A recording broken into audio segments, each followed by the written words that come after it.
So, let me tell you a little story. About 5 years ago, I had a guest speaker in my class. And he was about my height, but he weighed like 150 pounds more than me. He was really, really big guy. And he started by, he took some nails and just bent the nails. He took a New York City phone book, he ripped it. I mean, he's one of the world's strongest men. He bent nails, he broke chisels, he did all this stuff. And then this big guy did a full split. And then he said, are there any questions? And my students say, what type, how often do you work out a week? And what type of vitamins do you take? And were your parents strong? And so they're asking all these questions. Then he said, I'm very happy to answer all your questions, or I can answer all your questions in just 2 words. So somebody said, what are the 2 words? He said, desire wins. He said, desire beats nutrition. Desire beats your parents, how strong they are. Desire beats everything. So if you really, really, really, really want to do something, you can do it. Just as Jimmy said, desire is one of the 4 Ds. So one summer, there was a church summer camp. And a little boy went to a priest. And he says to the priest, Father, I want to see God. And the priest said, you really want to see God? He said, yeah, everybody talks about God. I want to see God. He said, okay, meet me down by the waterfront tomorrow morning, right at daybreak. It's 6 o'clock. And have your bathing suit on. So at 6 o'clock, he's there, and the priest is already in the water up into about his chest. So he motions to the boy to come in the water. And the boy comes in the water and said, son, do you really want to see God? He said, I want to see God more than anything in the world. So he said, put your head in the water. So the little boy put his head in the water. He said, I didn't see anything. So put your head in the water again. Brings up, I didn't see anything. Okay, put your head in the water again. Put his head in the water again. And then the priest forces his head down, which is fine for about 30 seconds. But after 45 seconds, 50 seconds, the kid can't breathe.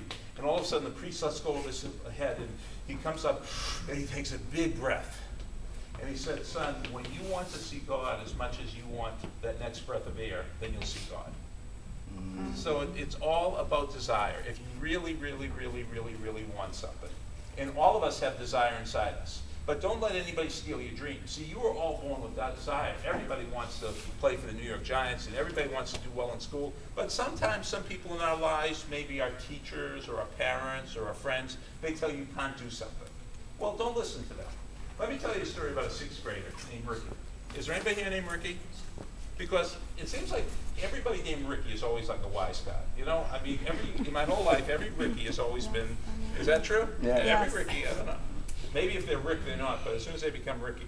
So anyway, it's his first day of 6th grade, and the teacher said, I want to get to know my students. So I want you to write a little essay tonight, and I want you to write about your hopes, dreams, and aspirations for the future. Tell me what you want to do with your life. So Ricky, who really didn't get into homework, he went home and he wrote this great essay. He said, I'm going to grow up, and I am going to become the quarterback of the Dallas Cowboys football team. I am going to marry a beautiful supermodel, and I'm going to own a big farm with all these horses in Texas. Any passing this? Don't you like the story, Alfredo? Yeah, come on up here. Well, I was acting like a cow. Okay, come on. Oh, no, it's a horse story. Do a horse. It sounds like a squirrel. You do a horse? I can't do a horse. Okay. Alfredo, Sounds like my you daughter. have a great voice. You know that?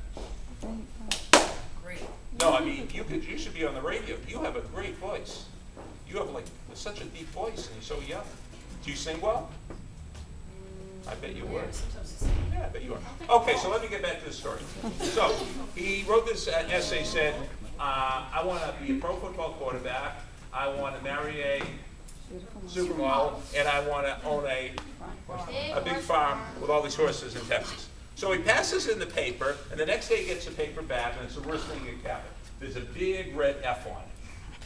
So, Alfredo, if a teacher pass back a paper to you, you've got a big red F on it, what kind of sound would you make? Yeah, that's what he'd say. Okay? You didn't hear what he said under his breath. But so there's a big red F on it, and underneath it said, see me after class. So after class, he went up to the teacher, and the teacher said something he didn't expect. He said, he said, Ricky, you write really well. And Ricky said, well, if I write so well, how come you gave me an F? He said, well, I gave you an F because go home today and look in the mirror. You're not handsome enough to marry a supermodel. And look at your body. You'll never be big enough to be a pro football player. And I kind of feel that you're not smart enough to be a big, own a big farm. But I don't want to give you an F, so if you go home and rewrite the paper and lower your hopes, dreams, and aspirations, don't have such high hopes, dreams, and aspirations, I will give you a higher grade. So Ricky went home, and he thought, and he thought, and he thought. He said, no, I'm not going to change anything. And he passed in the same paper. And the teacher said, Ricky, no, you were supposed to rewrite the paper. He said, oh, no, I understood that. But I decided that I want to keep my dreams. I want to keep my hopes, dreams, and aspirations, and you can keep your F. So I want to keep my dreams, and you can keep your F. You're not going to tell me what I'm going to become. So how can you do this? Now, you're Erin, right? You're in the 4th grade? 3rd grade. So Erin, this is a story about a girl just like Erin who's in the 3rd grade. And this little girl was not the best student, and she wasn't the best athlete, and she wasn't the best musician, but her teachers loved her because she was the world's most